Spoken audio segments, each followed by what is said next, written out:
Welcome back. இன்னைக்கு நம்ம என்ன ரெசிபி பார்க்க போகிறோம்னா குடமிளகாய் கிரேவி எப்படி செய்ய போகிறோம் அப்படின்றத பார்க்கலாம். வாங்க வீடியோக்குள்ளே போகலாம். கேப்சிகம் கிரேவி யம்மியாக இருக்கும், டேஸ்ட்டாக இருக்கும், சீக்கிரமாகவும் செய்யலாம். வாங்க வீடியோக்கு பார்க்கலாம். ஃபஸ்ட்டு எண்ணெய் காஞ்ச வெண்ணையும் கடுகு போட்டுக்கலாம். கடுகு நல்லா பொரிஞ்சதையும் நம்ம வெயிட் பண்ணுவோம். சீரகம் போட்டுக்கலாம். நெக்ஸ்ட் பூண்டை போட்டுக்கலாம். கருவேப்பிலை போட்டுக்கலாம். வெங்காயம் போட்டுக்கலாம். நல்லா மிக்ஸ் பண்ணி விட்டுக்கலாம். தக்காளி போட்டுக்கலாம்.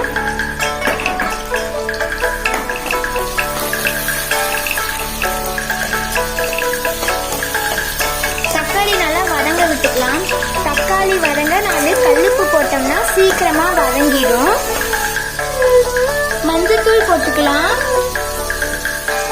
மஞ்சத்தூள் போட்டோன்னே குடமிளகாய் ஆட் பண்ணிக்கலாம்.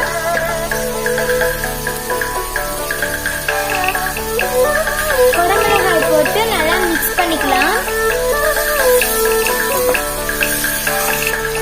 வீட்டிலே அரைச்ச குழம்பு மிளகாய் தூள் உங்க காரத்துக்கு ஏற்ப போட்டுக்கோங்க. குழம்பு மிளகாய் தூள் ரெசிபி வேணும்னா கமெண்ட் பண்ணுங்க. கண்டிப்பா குழம்பு மிளகாய் தூள் ரெசிபி போட்டுக்கலாம். குழம்பு மிளகாய் தூள் போட்டு நல்லா மிக்ஸ் பண்ணிடலாம்.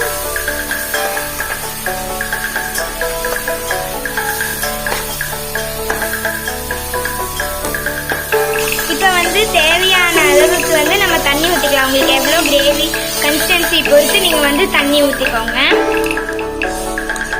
நல்லா மிக்ஸ் பண்ணி விட்டுக்கலாம்.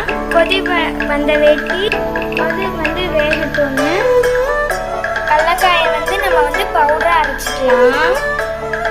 அது கூடவே எண்ணெயும் சேர்த்து நம்ம பவுடர் பண்ணிக்கலாம். இது பார்த்தீங்கன்னா வெள்ளை எண்ணெய் வறுத்து வச்சிருக்கோம். கடலக்காயும் பார்த்தீங்கன்னா வறுத்து தான் நம்ம வச்சிருக்கோம். ரெண்டையுமே நல்லா வறுத்து வச்சிருக்கோம். வறுத்து தான் ரெண்டையும் போட்டு அரைக்கணும். இப்போ நம்ம புளி தண்ணியை வடிச்சு ஆட் பண்ணிக்கலாம். உங்க புளிப்பு சுவைக்கு ஏற்ப புளி தண்ணியை நம்ம ஆட் பண்ணிக்கலாம். இந்த பதத்துல உப்பு புளிப்பெல்லாம் கரெக்டா இருக்கான்னு செக் பண்ணிக்கோங்க.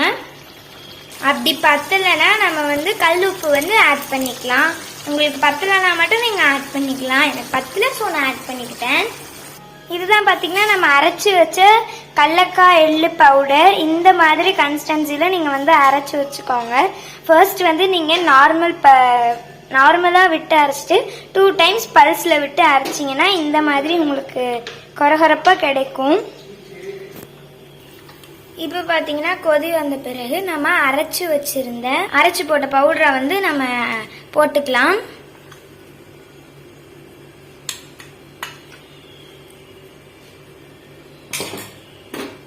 நல்லா மிக்ஸ் பண்ணி விட்டுட்டு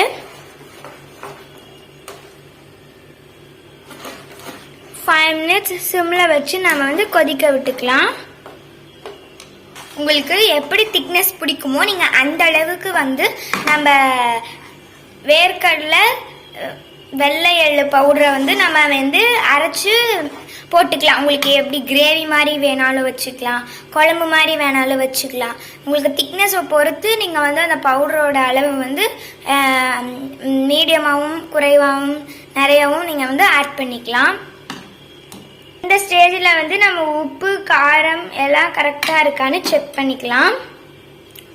இப்போ நம்ம கிரேவி ரெடி ஆயிடுச்சு. அடுப்பு ஆஃப் பண்ணிடலாம். இப்படிதான் இருக்கும் இந்த கிரேவி. இந்த கிரேவி கூட கோதுமை தோசை, சப்பாத்தி இதெல்லாம் வச்சு சாப்பிட்டீங்கன்னா சூப்பராக இருக்கும்.